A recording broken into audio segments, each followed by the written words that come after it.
all about gout, brought to you by roominfo.com. Did you know that gout is a type of arthritis? In fact, it's the most common type of inflammatory arthritis worldwide, affecting roughly 3 to 4% of the population. Gout affects men much more commonly than it does women, with the first symptoms usually appearing between the ages of 35 and 50. Gout is caused by too much uric acid in the body. When these uric acid levels get high enough, the uric acid actually forms crystals. Now the body's immune system attacks these crystals, causing pain, swelling, redness, and warmth of the affected joint. To help you further understand this, we're going to introduce you to our gout sink. Imagine we have a sink, and this sink is full of the uric acid stored in your body.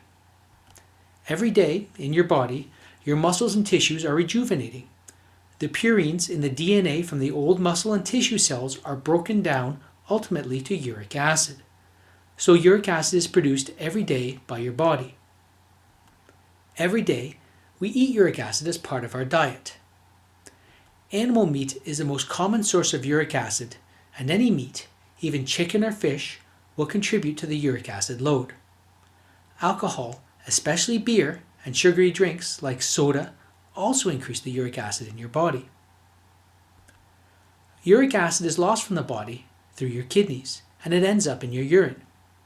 Now, if all things are in balance, you make as much uric acid as you get rid of, and the levels in our sink stay constant.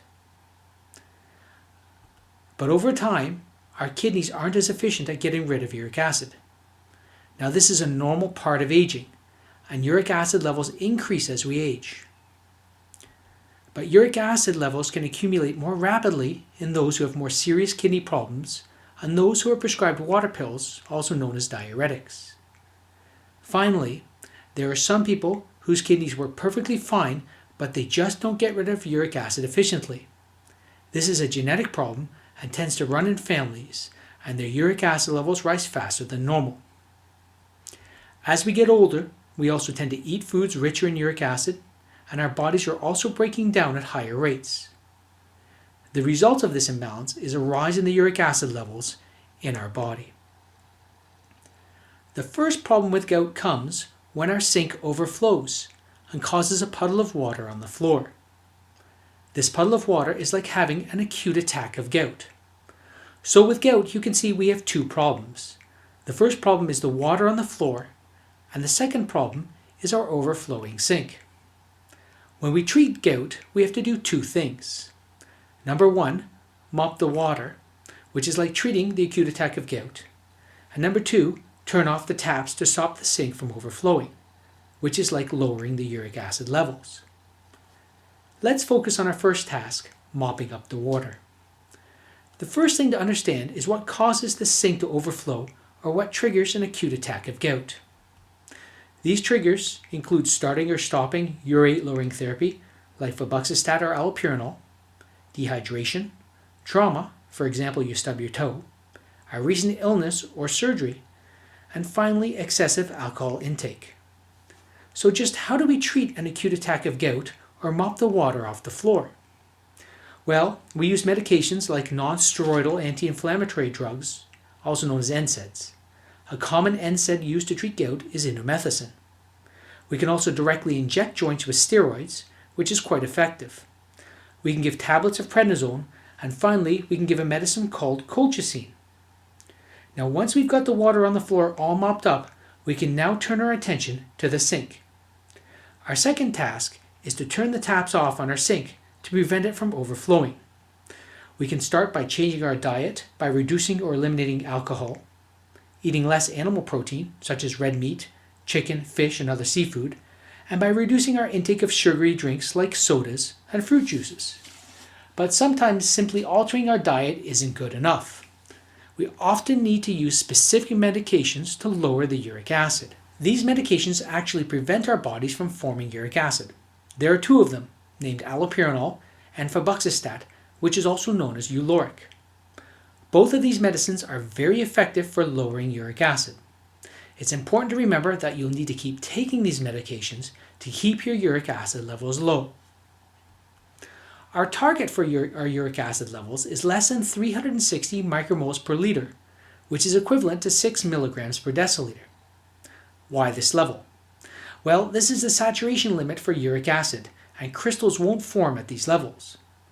Reducing our uric acid levels will prevent future attacks of gout. High uric acid levels have also been associated with heart attacks and strokes, which gives us another good reason to eat healthier, exercise, and lower our uric acid levels. Now, one of the things that can happen in gout is we get the uric acid levels to target, but the attacks of gout continue. Here's an explanation. Our body is made up of tissue and blood vessels. The blood vessels run through the tissue and supply it with oxygen and nutrients. When we measure the uric acid levels, we're measuring the levels in the blood. But the tissue levels can remain high for some time and take longer to fall than those in the blood. Now, over time, as the tissue levels of uric acid fall, so will your attacks of gout.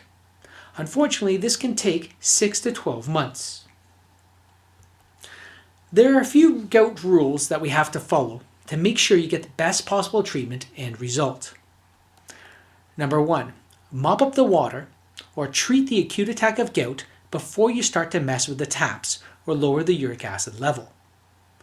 Number 2, once the water is mopped up, then start the urate lowering therapy, allopurinol or febuxostat.